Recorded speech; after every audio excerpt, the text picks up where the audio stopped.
João capítulo 14, do versículos de 1 a 3.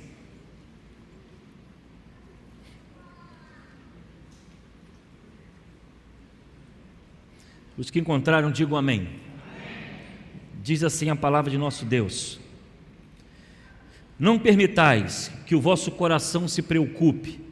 Credes em Deus, crede também em mim. Na casa de meu pai há muitos aposentos, e se não fosse assim, eu o teria dito a vós. Portanto, vou para preparar-vos um lugar.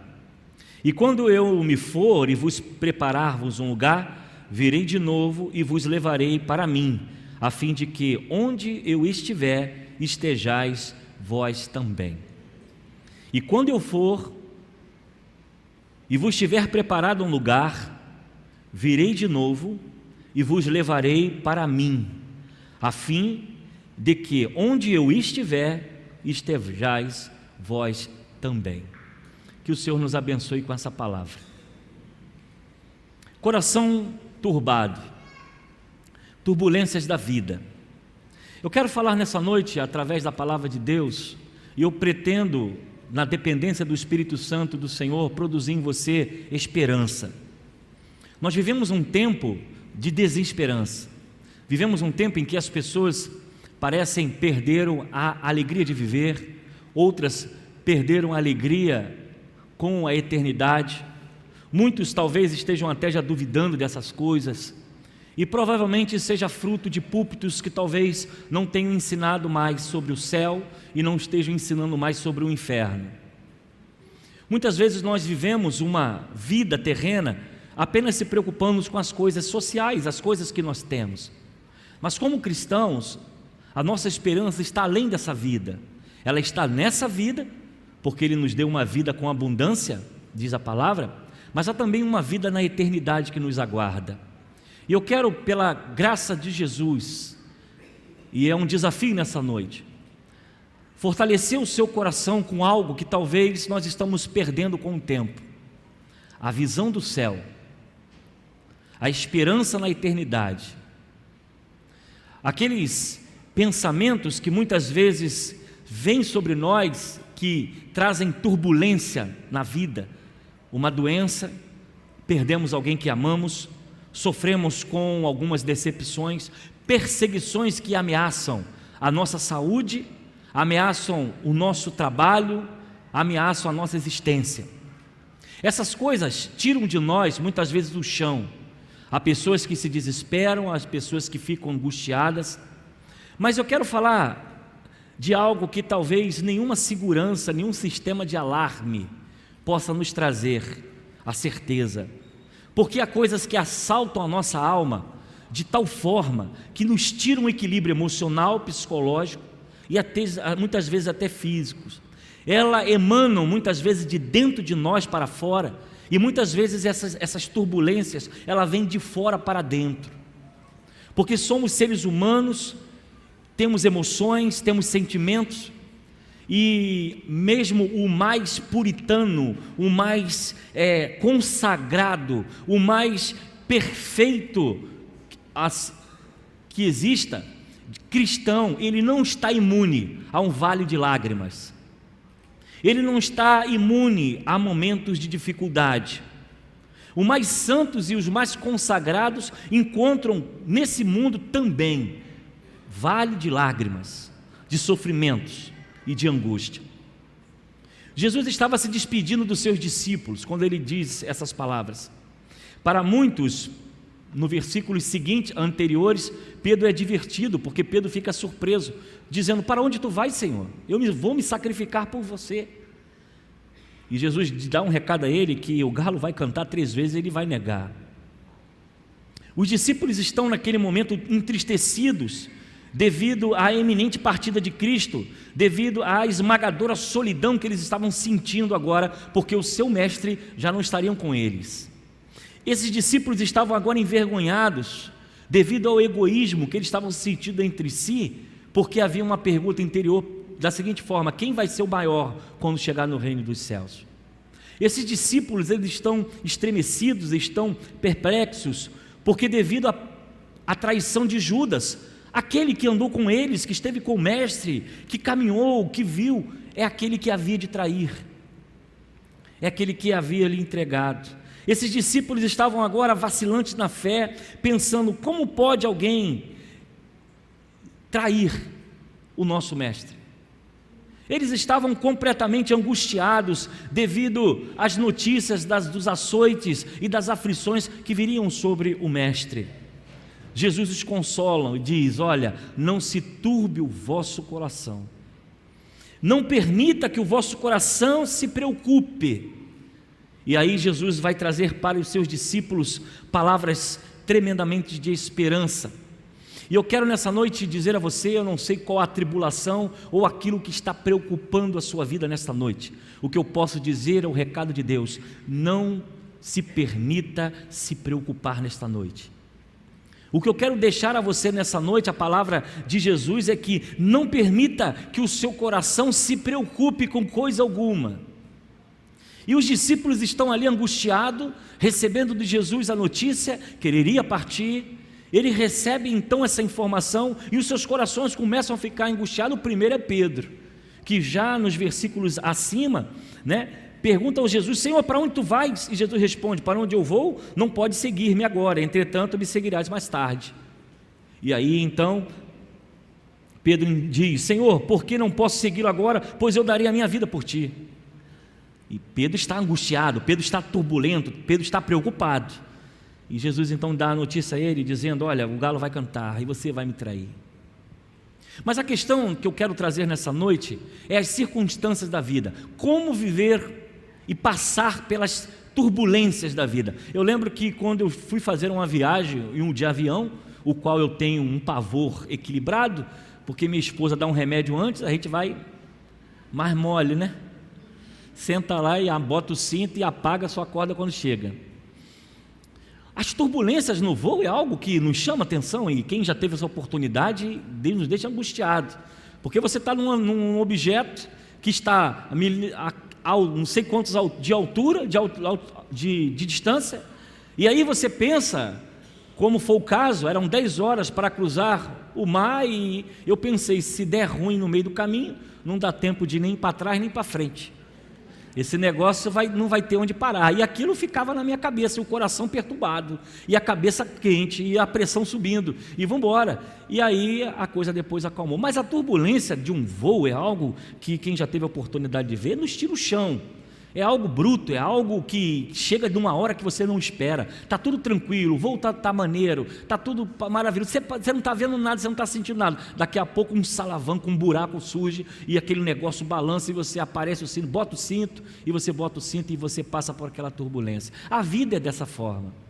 Há momentos na nossa vida que nós estamos bem, nós estamos felizes, está tudo dando certo, está tudo certo no casamento, está tudo certo no trabalho, está tudo certo no emprego, a saúde está bombando, está na academia, o corpo está ficando melhor, está emagrecendo, a conta no banco está crescendo e as coisas parecem estar indo bem. E de um dia para o outro, em minutos, surge uma notícia, surge uma informação: a empresa não quer mais você lá, aquele investimento que você fez, você perdeu. Aquele casamento que parecia tão estável, tão perfeito, você começa a ver que há algumas imperfeições, e isso tem que ser resolvido. Diante de uma saúde plena, saudável, de um filho, ou sua, ou de alguém, mas é tão novo, é tão criança, aquela notícia vem e arrebenta com todo mundo, entristece a todos, desequilibra, é como uma turbulência que vem, que atrapalha, que nos deixa sem chão. Os discípulos recebem a notícia: o mestre vai embora, ele vai partir. Para onde tu vais? Não, para onde eu vou você não pode ir. E o coração de Pedro se entristece, e os demais que estão à sua volta começam então a imaginar o que seria. Mas eu quero falar nessa noite sobre uma confiança que precisamos ter. Primeiro, a confiança em Cristo diante das turbulências da vida é a forma de nós vencermos qualquer dificuldade. Confiança em Cristo apesar das circunstâncias. As lutas que vêm sobre nós e o que paramos para pensar, o que significa isso? Confiança em Cristo apesar das circunstâncias. Nós vamos ver que esse verbo, confiança e confiar, ele tem um sentido de que se você confia em Deus, continue confiando, numa forma de um verbo indicativo. Se você confia, continue confiando. Essa não é uma fé intelectual, que você simplesmente lê e entende. Essa fé não é uma fé intelectual e emocional, porque os demônios também creem e estremecem, mas eles estão perdidos. Essa fé que o texto fala, ela não é uma fé simplesmente de palavras, de adesivo ou de camiseta. Ela é uma fé que nós formos pensar, é uma fé kierkegaardiana. Kierkegaard é um grande filósofo do existencialismo, ele fala sobre o salto da fé. É uma fé que você não sabe o que está lá embaixo, mas você salta com a certeza de que você vai encontrar segurança. Essa fé que é colocada para nós é um salto de fé, é uma confiança em Deus, é uma confiança no seu Filho, é uma confiança de descanso no seu poder, é uma confiança de sabedoria, é uma confiança de providência, é uma confiança no seu amor, é uma confiança na sua salvação, é uma confiança de que por mais que as circunstâncias estejam difíceis, Deus é fiel para cumprir a sua promessa. É quando tudo parece escuro e difícil e as portas estão fechadas e mesmo assim você sabe que de um piscar de olhos o milagre vai acontecer. Essa fé que devemos confiar em Deus apesar das circunstâncias é uma fé que não olha o vento, não olha o mar bravio e nem fica temeroso diante das tempestades ou das ondas que se levantam. É uma fé completamente entregue, é um salto. Essa fé também é uma fé que traz o remédio para a doença do coração atribulado. Coração atribulado, irmãos, diante das crises geram problemas, angústias, depressões, ansiedade, gera taquicardia, gera pressão alta, gera AVC, gera infarto. Preocupações e crises mexem com a nossa existência, com a nossa vida. Os problemas aparecem para todos nós. As dificuldades surgem para todos nós. E diante dessas tempestades que nos ameaçam, os ventos contrários, Jesus está dizendo: continue confiando. Quando as coisas não são do nosso jeito, continue confiando em mim. Essa fé que vai além das circunstâncias, é uma fé que não simplesmente vê a perseguição, a cruz, o sacrifício, a coroa de espinho, e os discípulos olham para o seu mestre, aquele que eles acreditavam ser o grande libertador, aquele que eles seguiram, agora está levando paulada, chicotada, está sendo apedrejado, cuspiram no seu rosto, há uma coroa de espinho sobre a sua cabeça, e ele está na cruz, está sendo crucificado. É essas circunstâncias que Jesus diz: continue acreditando em mim. Apesar dos açoites, apesar das perseguições, apesar da morte, apesar de tudo que possa ir contra você, essa fé que está além das circunstâncias é aquela que diz: continue acreditando em mim. Virá momentos de solidão, momentos de crise financeira, virá doença, virá luto, virão portas fechadas, virão lágrimas, vales profundos da alma, momentos de desespero que nós olharemos para o lado sem saber o que fazer. É essa fé que Jesus diz: continue acreditando e confiando em mim. É uma fé que está além das circunstâncias, é a fé que é o único remédio para um coração conturbado, a fé que olha para Jesus, mas não olha para a tempestade, a fé que está baseada acima das circunstâncias. Ela não olha o que está sendo pintado ou o que está sendo feito, ela olha simplesmente para aquilo que o Senhor prometeu para cada um de nós. E o que nós precisamos aprender nessa noite, irmãos? Medo, já pregamos.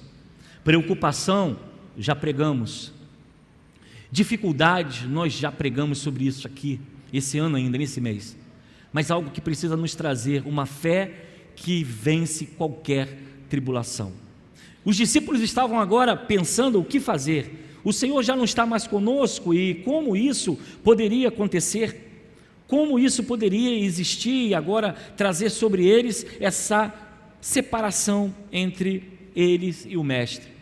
Essa fé que nós cremos e que nós confiamos, ela vai além de qualquer circunstância que possamos viver.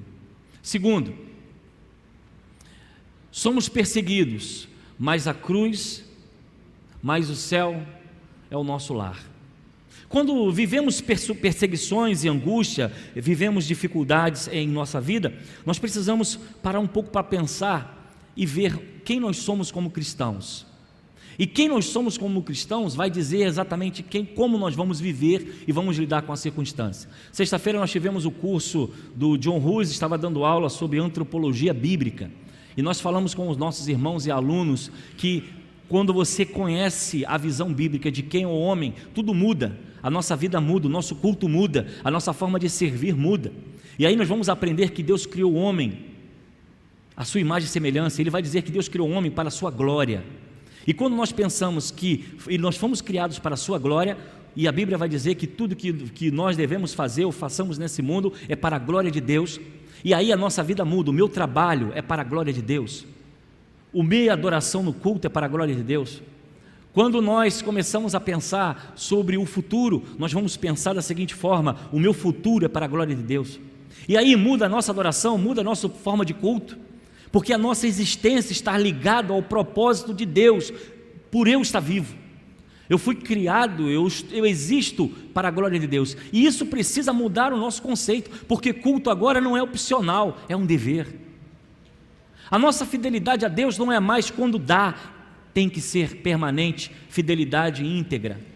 O nosso louvor não é mais para nós, porque nós fomos criados, nós existimos para a glória de Deus. E eu quero dizer uma coisa a você: Deus não tinha obrigação de criar ninguém. Deus não tinha obrigação de criar mundo. Deus não tinha obrigação de criar o homem. Deus não tinha obrigação de criar nada disso, porque Ele é mais do que tudo isso que existe. E quando você tem a oportunidade de existir, é porque esse Deus viu em você a oportunidade de estar aqui hoje, louvando o seu nome, adorando o seu nome, se relacionando com Ele. E aí quando nós temos essa visão, nós vamos ver que tudo em nossa vida deve mudar, tudo em nossa vida deve seguir exatamente um propósito, deve seguir uma orientação. E aí quando nós olhamos essa visão de um céu, eu quero trazer a você nessa noite a visão de Deus para nós, a visão que você precisa ter como cristão. O céu é algo real que nós iremos herdar. Quem crê nisso, diga amém. O céu está além desse mundo físico que nós vivemos. E quando nós passamos as tribulações da vida, quando nós olhamos todas essas coisas, nós precisamos pensar que o céu é um lugar que tem muitas moradas. Ele acabou de dizer no texto, ele vai falar que ele foi preparar um lugar. Então no céu nós não teremos apenas morada, nós teremos mansão, um lugar em que a nossa morada será permanente, não será provisória. E será um tempo em que, quando tudo isso aqui acabar, nós estaremos diante do nosso Deus, e esse céu nos aguarda, porque Ele foi preparado por nós, para a glória do seu nome. O céu é um lugar preparado para um povo preparado.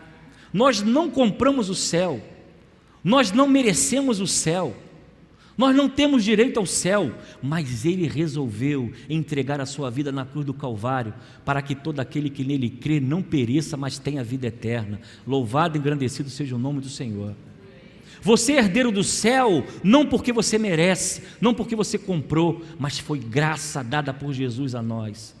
E aí, irmãos, quando nós olhamos as tribulações da vida, quando nós olhamos todas essas coisas que nós passamos, é claro que temos medo, temos preocupação, mas não pode apagar a certeza da vida eterna que todos nós precisamos receber em Jesus. Ele entrou no céu como um nosso percursor. Ele foi preparar um lugar para nós de descanso eterno, e esse céu diz que lá não há choro, não há pranto, não há dor, não há decepção, não há inimizade. É plena glória, plena presença de Deus. O céu é o nosso lar permanente, não é passageiro, não é um aluguel que você compra e depois você tem que mudar, não é um local que você está e daqui a pouco você tem que sair, é um local permanente, onde nós somos peregrinos nessa terra, mas existe uma terra em que iremos descansar na presença do nosso Deus. E aí quando nós começamos a olhar essa glória do céu e estarmos em Cristo para sempre, essas coisas precisam encher o nosso coração. Os discípulos estão apavorados porque Jesus o ia deixar. Não permita que vosso coração se preocupe. Credes em Deus e crede também em mim. Jesus está passando uma esperança para esses discípulos que em breve A partir da ressurreição, eles iam sofrer a espada, seriam queimados em praça pública, iriam ser devorados pelos leões, os seus filhos seriam partidos ao meio, os seus familiares serviriam de tocha para iluminar as estradas de Roma. E Jesus diz para ele: não se turbe o vosso coração, não permita que nada possa tirar a sua paz.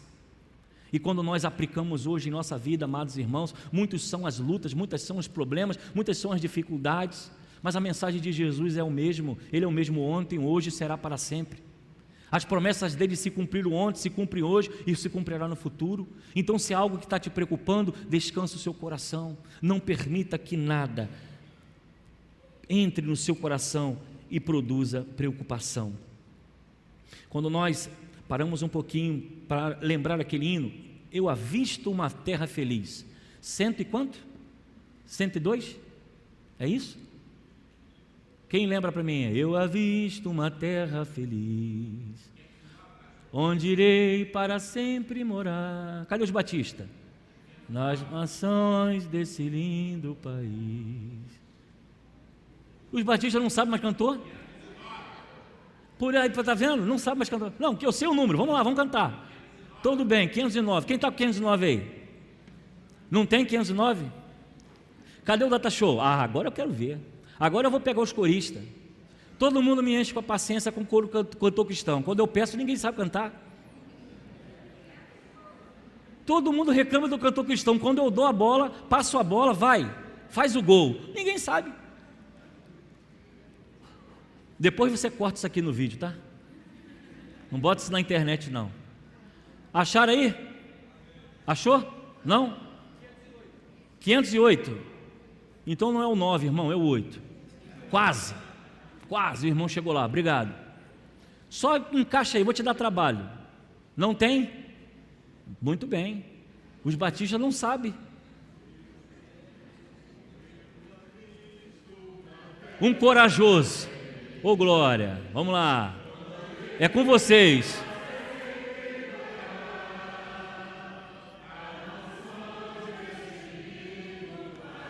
A nossa fé tem que estar nisso. Vamos lá.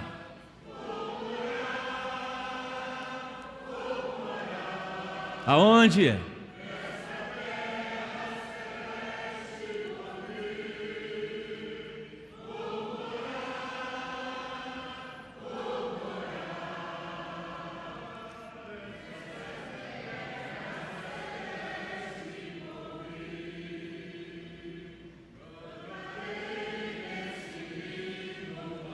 É assim, Miriam?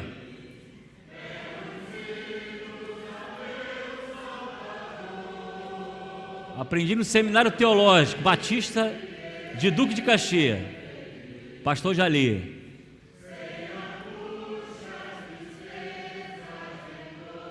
Vamos lá.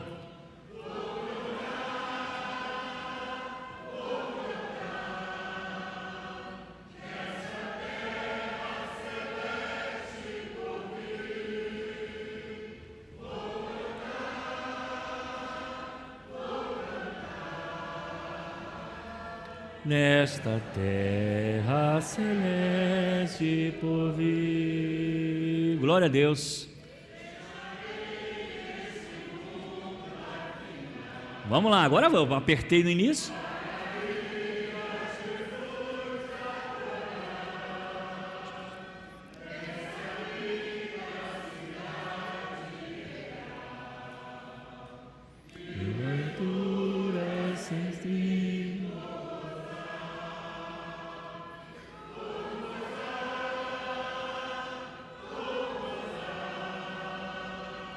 Nesta terra celeste por vir,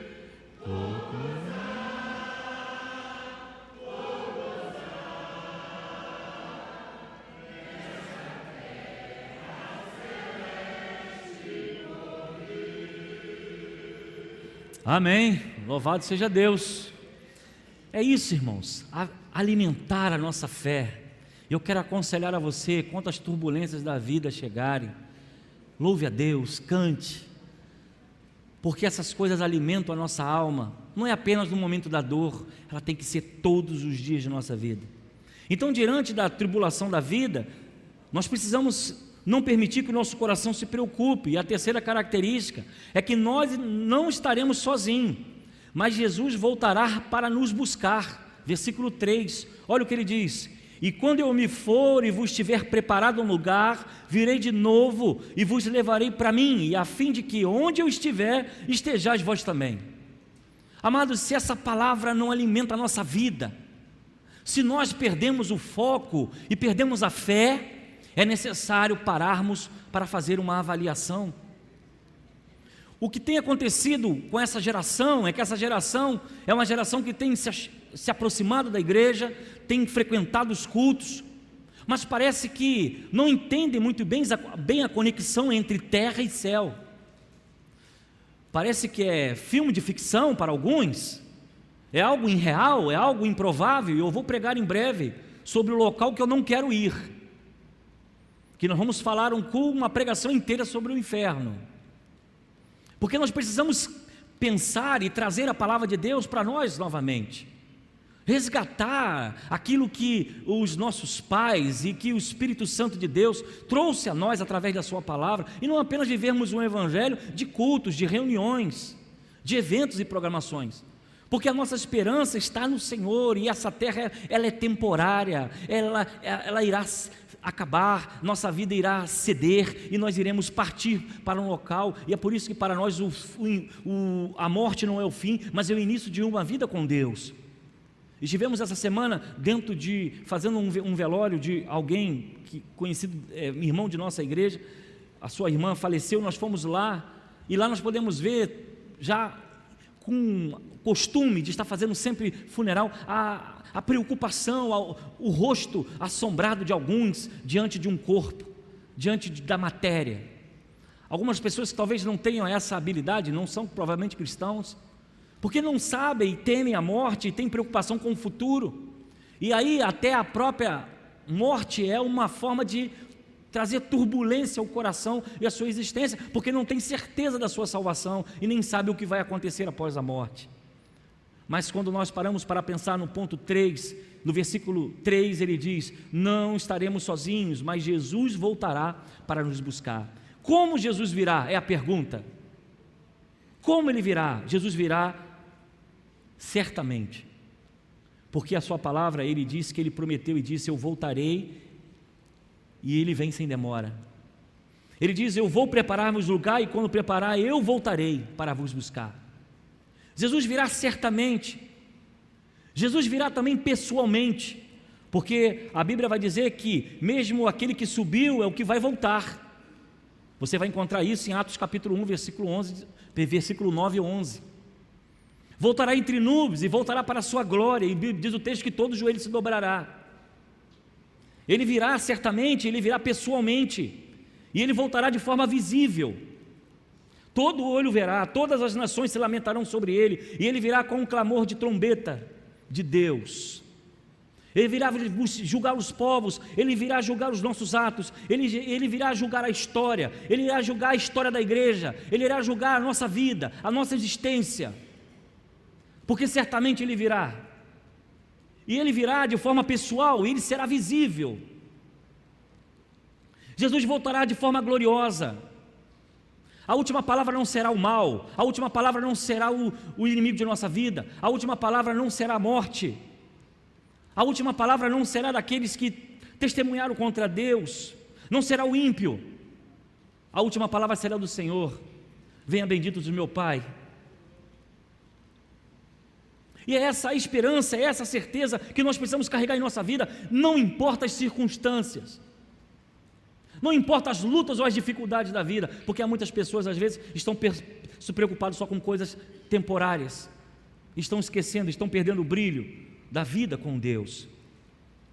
A Bíblia vai dizer que ele virá de forma gloriosa, e quando os arcanjos, os anjos, as trombetas soarem, ele será visto, e todo joelho se dobrará e exaltará o nome do Senhor, e louvado seja Deus. Eu espero estar lá nesse dia, espero que você sonhe com esse dia, espero que você, como um bom cristão, acredite na palavra do seu mestre, que diz que ele vai preparar-vos lugar e ele virá nos buscar. E se é uma coisa que nós temos e que o mundo não tem, é a certeza de que quando tudo isso acabar, nós estaremos com o Senhor. E é isso que nós pregamos, é isso que nós ensinamos.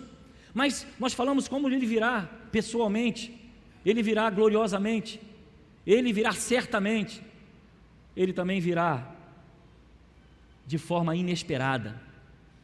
Diz o texto: muitos serão surpreendidos, muitos não estarão vigilantes, muitos não estarão preparados. Mateus 25. Muitos estarão dormindo, muitos estarão preocupados com as coisas dessa vida. E ele vai comparar o texto a Noé, que todos estavam se preparando, casando com outras coisas, mas quando ele veio, os céus se abriram, a água desceu. O que nós precisamos voltar, irmãos, é voltar aos pensamentos da cruz e da salvação e viver uma vida cristã real, porque as tribulações estão começando e elas virão pesadas sobre nós. E há muitos que irão apostatar da fé, há muitos que abandonarão a igreja, há muitos que abandonarão esses hinos, há muitos que abandonarão a palavra, porque já perderam a chama e o fogo desse amor por Cristo. Ele virá de uma forma e será surpreendidos muitos aqueles que estarão fora, estarão preocupados com as coisas dessa vida, mas perderam a visão. E a pergunta é: para que Jesus voltará? Ele virá para nos levar para a casa do Pai. Por que Jesus voltará? Ele voltará para resgatar a sua igreja. Por que Ele prometeu voltar? Porque Ele quer que aqueles que reconheceram como Salvador estejam com Ele em glória, desfrutando das mansões celestes que Ele preparou para cada um de nós. Se nós perdermos a visão de céu, se nós perdermos a certeza da nossa salvação, se nós perdermos os propósitos que Deus tem para nós, mediante as turbulências da vida, porque as turbulências da vida têm matado a muitos, porque perderam a cruz, porque perderam a visão do céu e das promessas e de tudo aquilo que Ele prometeu. As pessoas estão muitas vezes caminhando para o Evangelho interessadas somente nas curas, nos milagres e nas portas abertas. Não é diferente do tempo que Jesus andou. Diz o texto que muitos o acompanhavam por causa dos milagres. Era pão, era comida para todos, era cura, era milagres. E quando a coisa ficou feia, muitos o abandonaram, inclusive seus discípulos. O que nós precisamos entender nessa noite, amados irmãos, é que Evangelho é mais do que coisas materiais, é mais do que momentos de alegria e de confraternização. Evangelho é promessa do céu, Evangelho é promessa de vida eterna, Evangelho é promessa de perdão de pecados, Evangelho é promessa de vivermos a eternidade com Ele, Evangelho é a certeza que Ele foi preparar lugar e Ele virá buscar, e nós temos que estar preparados, temos que passar pela tribulação da vida, as turbulências que sacodem a gente, que deixa a gente sem chão, que deixa a gente desesperado muitas vezes com o coração, mas Ele diz na sua palavra: não permita que o vosso coração se preocupe, credes em Deus e credes também em mim. Amados irmãos, essa palavra nessa noite é para que você possa descansar. A palavra de Deus nessa noite é que a morte que vem sobre nós, nessa carne humana, perecível, que volta para o pó, não pode tirar de nós a certeza de que há um céu nos aguardando. E é por isso que nós ensinamos e pregamos que a morte para nós é vitória, é ganho. O que nós precisamos nessa noite é que os discípulos estavam com o seu coração abatido e triste diante de uma notícia que os sacudiu. Estou indo, mas por que o Senhor está indo? Para onde eu vou você não pode ir. E eles ficaram perturbados, e Ele dá a notícia: não permita que o seu coração se preocupe. A vida irá bater muitas vezes em nós, a vida irá dizer não para nós. No mundo tereis aflições, sim. Quem prega isso é mentiroso, quem prega o contrário é mentiroso, porque no mundo teremos aflições, mas Ele diz: tem bom ânimo, porque eu venci o mundo. A palavra de Deus nessa noite para o seu coração é que você não pode permitir que as turbulências da vida te tire do foco que Deus colocou você. O céu é a nossa casa, A eternidade nos aguarda. E o que nós precisamos fazer é viver essa terra buscando a presença de Deus todo o tempo, sendo fiel a Deus, não porque o pastor fala, não porque o diácono fala, não porque é o programa da igreja, mas buscar a Deus porque é o foco da nossa alma. É não deixar a televisão, é não deixar o conforto trocar essas coisas por Deus, porque há muitos que estão em casa, há muitos que não se preocuparam em sair do sofá hoje, porque talvez perderam a visão do céu. Há muitos que se sentiram limitados a cruzar a rua para estar aqui nessa noite. E eu não estou falando de ímpio, estou falando de crente, porque muitas vezes perderam o céu como foco. O que nós precisamos nessa noite é fazer uma pergunta: e você? Está ainda com o coração cheio de temor? Ponha sua confiança em Cristo, confie no Senhor e o mais Ele fará. Você precisa entregar a sua vida a Jesus, e muitas vezes até essa palavra tem que ser para os crentes, que um dia tomaram a decisão, mas por um motivo da vida se dispersaram, estão como as ovelhas perdidas de Israel.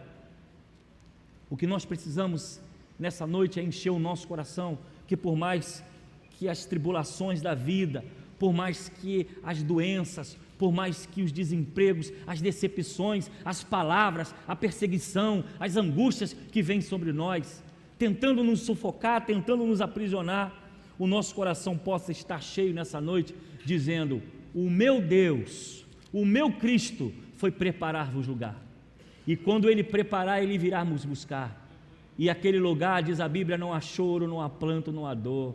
Louvado e engrandecido seja o nome do Senhor, irmãos. Se existe uma outra promessa melhor do que essa, eu não conheço, de um local eterno que nos aguarda.